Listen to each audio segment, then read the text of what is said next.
Packplex. People probably ask, why do coaches go to Packplex? It's not even a school. Well, I put them in contact with the people they need to speak to for kids. I'll put them in contact with the parents and the athletes directly. You know, they come here, they can't speak to the parents, they can't speak to the kids because it's a black period, but they can watch film and just learn about the kids. And I think that's the best way to kind of increase the notoriety of our football. You know, putting kids like your team, how much talent you have on in Curtis? It's unreal. Imagine if everybody in your team came to the showcase and showed out, and that film was streamed nationally. You watch a kid from your school run a 4.4 electronic on the 40 in real time. Somebody's gonna say, who is this kid? But now they don't gotta say that. All they gotta do is email me, and I can send them their whole profile with their SAT scores, transcript, video from the entire day, coaches' information, parents' information, just that easy. So pretty much we're just trying to bridge the gap between us and the rest of the football world. And I can't be the only one to do it. I'm not trying to be the only one. More people should do that. Vernon just doing that. Vernon Jones from nycfootball.com. He's having a camp and a combine next year, pretty much doing the same thing. Yeah, I think everybody, we just gotta big it up because I did see, and I was like, all right, well, you know, how do we get into that? But it's open to everybody in New York City. It's open to everybody in New York City and Long Island. It's open to everybody, and we're taking the top 200 kids.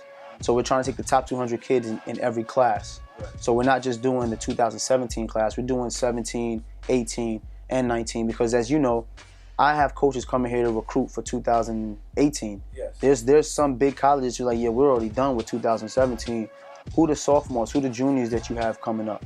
And the more information they get when they come here, the more they're gonna come back. I think that's great. I'm glad that you're doing it because at least somebody's doing it. Because like I said, with the MSG, and you know, how is somebody supposed to come and you know, say, oh, you know, what's in New York City? Well, I don't know.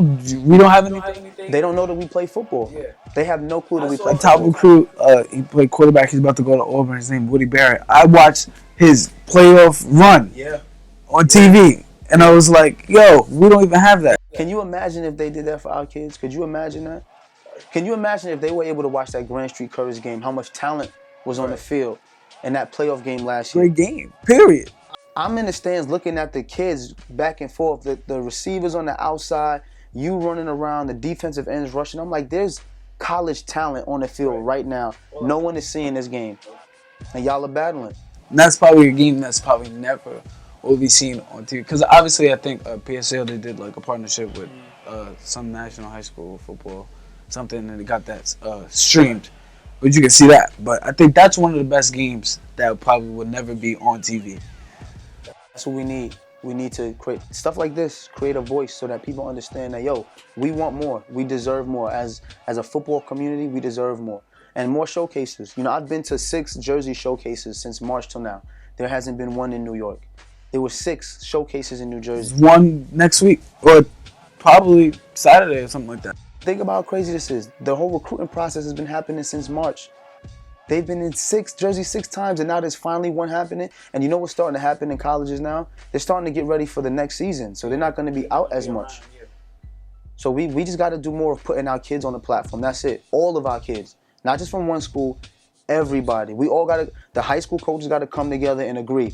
I'm going to submit 5 kids for this showcase. I'm submitting 5 kids, and those kids have to be academically eligible, so that when the paperwork comes in and the coach said, well, let me see this kid, I don't have to say, well, coach, his grades. No, he's clear. He's ready to go right now. That's what we need more of. World Channel 1. I think that's a big part. One last thing. The NFL draft's tonight. Now, me. It is tonight.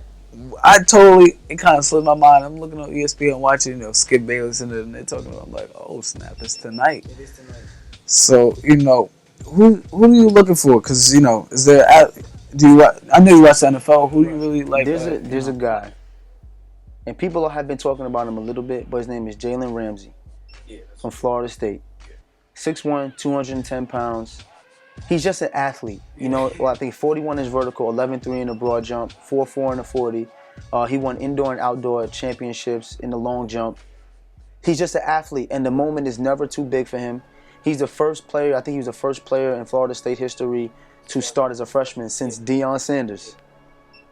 That to me, that's a kid that can't miss. Like you can't miss on a kid like that playing at Florida State. And it's not like these were those mediocre Florida State teams. This was national championship Florida State, 27 in a row Florida State. They didn't win it this year, but they win it. You know what I'm saying? I think Ramsey is a guy that's he's gonna be one of those rare corners that can play 10 years in the league, 5-time, 7-time Pro Bowler. And the thing is, he plays safety and corner, so you know he's physical. He's like a Sherman, like a Revis. It depends on the system he gets into. If he gets into a system that likes to bring pressure, and they put him, one-on-one with the best athlete, and he can show his physicality, he's gonna be a Pro Bowl as a rookie, which is not easy at the corner position. It's difficult, but I like Ramsey a lot. I like him a lot. Me as a quarterback, man, I'm looking at this quarterback. Yeah, good luck with that, bro. It's wide open. Yeah, it's wide open, and it's funny you talk about being a quarterback. The year, who was it? Came out RG3. Andrew Luck. Who else came out? Ryan Tannehill. Russell Wilson was not even in the conversation for top quarterbacks. It was Tannehill, RG3, Andrew Luck. And since that time, the best quarterback has been Russell Wilson. The quarterback position is crazy. It all depends on the system you get into. You got to have a good cast in front of you. You got to have good people surrounding you, and you got to have a strong defense. I think, especially as a rookie, because I think it's confused. I think they kind of contradict themselves when they want a first-round draft pick to go to a team that, if you're the first-round draft pick and you're the number one, clearly you weren't good last year. So, you're not going to be good next year because you drafted a quarterback. Now you have to surround people. Clearly you didn't have enough people, and you're going to have a lot of down years, and then they're like, well, that's the NFL, man. The NFL is instant gratification, man. And you'll learn this early. A lot of the executives in the NFL don't like they don't. Oh, my bad. They don't know what they're doing. Like, you said it. You hit it right on the head. You get a quarterback in the first overall pick. Clearly you weren't good. You won 2 or 3 games, and you want this guy to make you a playoff team? History has shown, in 1 year, history has shown that quarterbacks that have sit for 2 or 3 years behind a veteran do well. Aaron Rodgers. he's the perfect example. Let him sit. Let him sit. Let him get some time. And I mean, even Peyton Manning, his first couple years in the league were dreadful. Right. But at least they stuck with him. They stuck with him, let him learn. That's huge. I think I'm glad RG3 is getting another chance, but I think he had some success and they struggled at times. I feel like, struggled, but I think he's also in a tough, he was in a tough. But you also got to remember this too, and you remember this as an athlete. You got to humble yourself. When you put the brand in front of the team in the NFL, they're not going to give you an opportunity. If you look at Tebow, the reason why Tebow didn't get opportunities is because his brand was bigger than the NFL. And no head football coach in the NFL wants to deal with a player's brand. Tebow's my guy, though. I feel like Tebow, more of his brand wasn't on, like, it's something that he...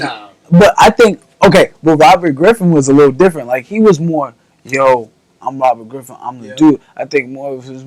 Tim Tebow was more in faith. I think Tim Tebow was smart in that if you use faith, you can make money. I'm not saying that it was fake. I'm not saying that it was fake. But I'll say this, though. Tim Tebow was not the first person to pray after celebration, right? So why was it called being Tebow afterwards? People have been doing it since the 80s. Then you got Tebow hats. You got everywhere you go, if you got Tim Tebow in your locker room, when they interview the quarterback, they're going to ask, how does it feel to have Tim Tebow on the team? You don't want to deal with that. You know what I'm saying? You don't want to deal with it. The only person that could deal with that is Tom Brady because Tom Brady's brand is the NFL. But Tim Tebow didn't last there either. And if he's not Tom Brady at all. But if you got a quarterback controversy and Tim Tebow's back there, they're going to want Tim Tebow. There are people in the stands who just want to see Tim Tebow. Yeah, I'm one of those guys, and because I'm a Florida guy, so I love Florida, and watching him, through his Heisman Trophy years, it was something special. And the way they big him up out there, because I went to a camp out there, and afterwards, they let you walk around and like they. I ain't lie, man. He got his own class. Like, I watched him, but I never felt like he was a quarterback. Right. Because as a receiver, I'm telling you, you don't ever want to play with a quarterback that's going to run around. You're not. Especially a quarterback that's going to run around and not look for the open receiver. Because there are quarterbacks, like Ben Roethlisberger. He'll run around. See, you remind me of Ben Roethlisberger. You want to know why? Ben will get out of the pocket. He'll run, bah, bah, bah, and then dump. Yeah. You know what I'm saying? You got guys like Tim Tebow who's, I'm out. Yeah. You know, then the receivers is like, man, I'm not playing with this guy. Yeah, and you only getting the ball maybe. You see what I'm saying? And if it's you don't want to deal with that. So then you're gonna have an issue getting free agent receivers to the team. Yeah. Then linemen ain't gonna want to block. He don't know where he is because he's always running. Right. It causes an issue. I think it's a big issue. I think that's very interesting because I think that's the problem with a lot of the quarterbacks that kind of have my playing style. They kind of get then they kind of get what's the word? They get pigeonholed. Being a running quarterback, and it's like, yo, you know, you shouldn't be that. And I'm like, ugh. I love the mobile quarterback because mobile quarterbacks make for big plays. Right. When you run a curl, and it looks like your quarterback sacked, and the corner relaxes for a second, and then you spin out and you go up the sideline, that's a big play, 70 yards in one shot. A running quarterback that's going to treat every drop back like it's a quarterback toss. I hated playing with those guys. I hated playing with those guys because you running routes, you getting out of the break, bah, bah, bah. You look around and he's running.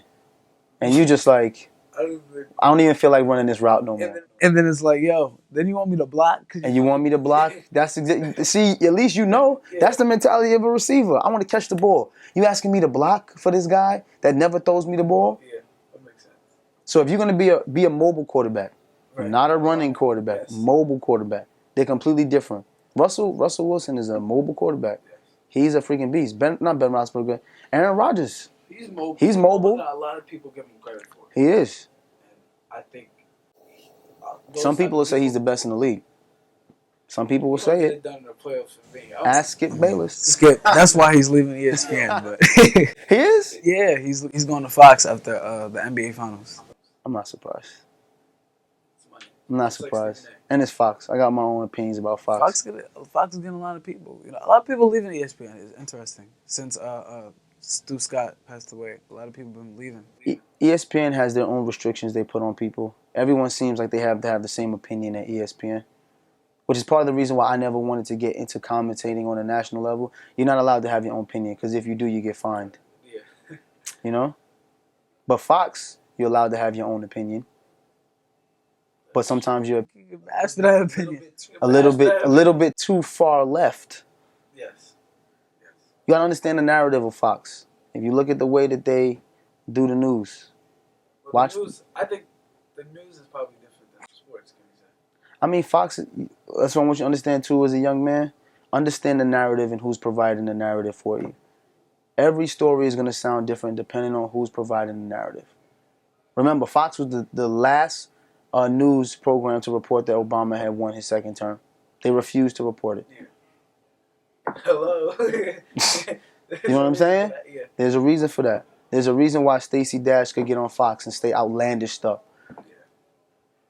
There's a reason why Ben Carson can be on Fox and say outlandish stuff. Right. You know what I'm saying? So as long as you always understand the narrative, you got to understand that as a person. Take whatever content you get, understand the narrative behind it. Then you can take it for what it is. You can't take everything as... There's always a slant. There's always a slant. Yeah, there's always something in it. Thank you. Nah, I appreciate it, man. I appreciate it, man. Because, you know, you didn't have to do this, and, you know, this is work for me.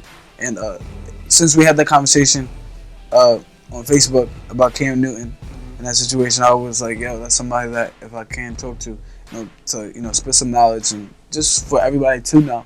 Because I'm from Staten Island, and, you know, we don't get to go to Brooklyn as much. So we don't know everything about. So you're a voice for us. I appreciate that, man. I appreciate it, man. I appreciate it. And you got to be a voice for your generation, man. Because there's certain things that you probably are willing to say or know that a lot of other kids don't know how to say. And you're eloquent, so you got to be able to use it, man. Use this platform, man. Let people know that, and it's going to sound cliche, but let people know that you matter. Because like we talked about those resources, the reason why there aren't resources where we need them is because a lot of people up there who make the decisions don't feel that we matter. Q-Boogie Sports Show with Mr. Davell Ellis. It was a great interview. Got to pick his brain. Got to learn a lot of things, and we'll be back soon. Big Sports, I was signing out. Peace.